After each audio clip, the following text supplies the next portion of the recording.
Welcome back. And we're going to continue in this video to look at Redox 3, Redox Equilibria. We've seen in previous videos how to calculate the E cell values for two given half cells. But that's not the only thing we can do with E cell values. We can also use them to work out whether or not a reaction is feasible. In this case, we're going to be given an equation and we're going to be asked, is it feasible or not? And we can work that out by calculating the E cell value. If the E cell value for a given reaction is positive, we say the reaction is feasible. If it's negative, we say the reaction is non-feasible. So you're going to need your notes, and we're on page 11. Okay, so we're on page 11, and the question we're asked here is this reaction feasible?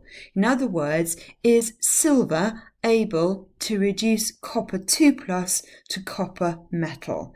Is the silver a strong enough reducing agent to do this reaction? So we're almost going to do the exact reverse of the ones we did in the previous videos. There, we put the two half cells together to find the total equation. Here, we're splitting the total equation apart to get the two half cells. So in this reaction, the silver is being oxidized to silver plus. So I'm going to write that as my oxidation reaction. And that is silver going to silver plus an electron. Don't worry about the balancing, yes, I know there should be 2's in front of there, but because it doesn't actually impact on the numbers, we've probably missed them off. So that means the copper must be being reduced. Remember, you can't have an oxidation reaction without a reduction reaction. So in this case, the copper 2+ is gaining 2 electrons to become copper. Now I need to get my data book out. Now remember, the data book values are all given as reduction potentials. So in this case, this potential is given as it's written in the book, which is plus 0.34 volts. This reaction here is the reverse of the reaction which is given in the data book. So we need to reverse the sign. So it becomes minus 0.80 volts. So when I do that, I get minus 0.46 of a volt. In other words, this gives me a negative E cell potential. So this reaction written in this direction is not feasible. So we say this is not feasible in this direction, because this would end up with a negative E cell value. If you have a negative E cell value, we say the reaction is not feasible.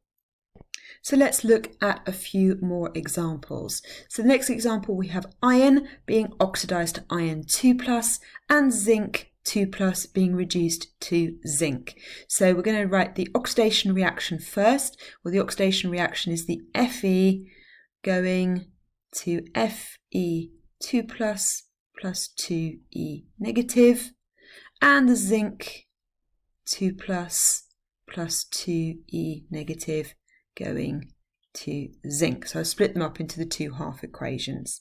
So if we look at our data book, remember this is the oxidation reaction, so this is the reverse of the reaction as it appears in the data booklet.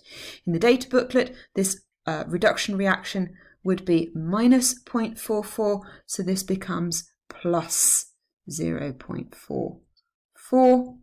This is my reduction reaction, so this is the one that's written as it is in the book, which is minus 0.76.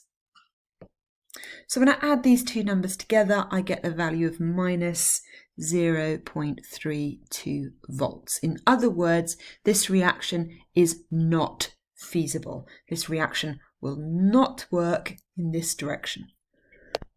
We should be able to kind of know that from even from our GCSE work. Zinc is a far more reactive metal than iron, so iron would not be able to displace zinc. But now we've got some mathematical proof for why this reaction would not happen. So in this next reaction, we've got our vanadium species being oxidized and reduced to vanadium 2+. So this is a kind of reverse disproportionation. In disproportionation, we get the same species being simultaneously oxidized and reduced. Here, we have two different species being simultaneously oxidized and reduced to the same species.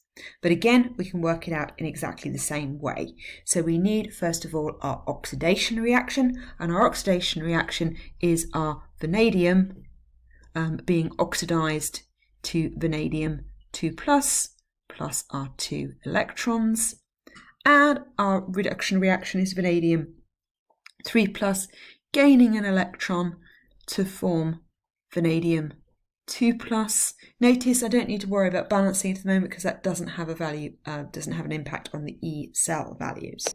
So again, we're going to use our data book, and this reaction on the top, this oxidation reaction, this is the one, remember, I need to reverse.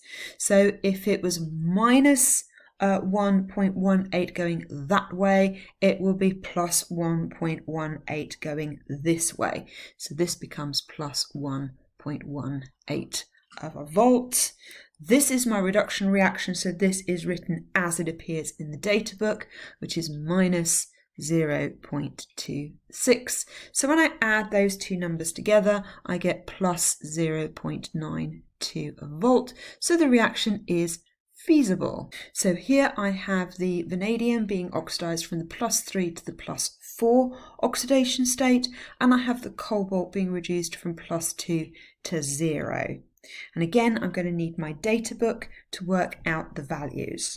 So this reaction, when it goes backwards, as it is in the data book, has a value of minus 0.34. Because it's going this way, we change the sign, so it becomes minus 0.34. This reaction, my reduction reaction, is written as it's found in the data book, and that would be minus 0.28. So when I add those two together, I get minus 0.62 of a volt. In other words, the reaction is not feasible. The last example is one which you'd see more typically in an exam question. Are dichromate ions Cr2O72- able to oxidize chloride to chlorine under acidic conditions? So dichromate, remember, Cr2O72-, and I've got chloride ions. So is this a strong enough oxidizing agent to oxidize chloride to chlorine? So my oxidation reaction is going to be 2 chlorides reacting to form chlorine and 2E-, and my reduction reaction is my dichromate Cr2O72- plus 14H positives plus 6E- going to Cr2Cr3 plus 7H2O. Just about fit that one on.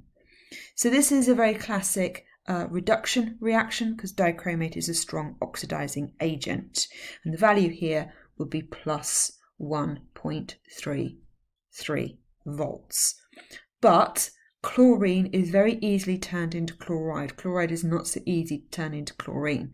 So the chlorine to chloride going this way would be plus 1.36, but as we're going the wrong way, the opposite way to the way it's written in the data book, this becomes minus 1.36. So it has a negative value of 0.03 volts. So we say under standard conditions, this reaction is not feasible. So we can use these E cell values to work out whether or not the reaction is feasible or not. However, those predictions don't always match reality.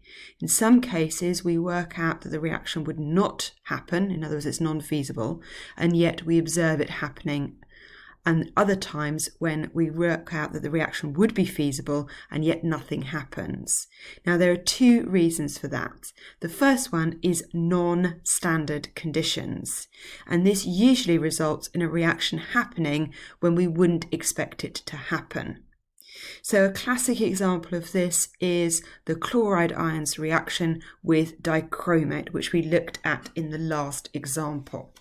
So if we write out the dichromate and the chloride reactions as they appear in the data book, so both as reduction potentials, so both of these are very positive in the forwards direction. Now, to get this reaction to work, I need to drive this reaction forwards to make this a slightly bigger number. So I want that one to go forwards, but I want this one to be driven backwards, making this a smaller positive number.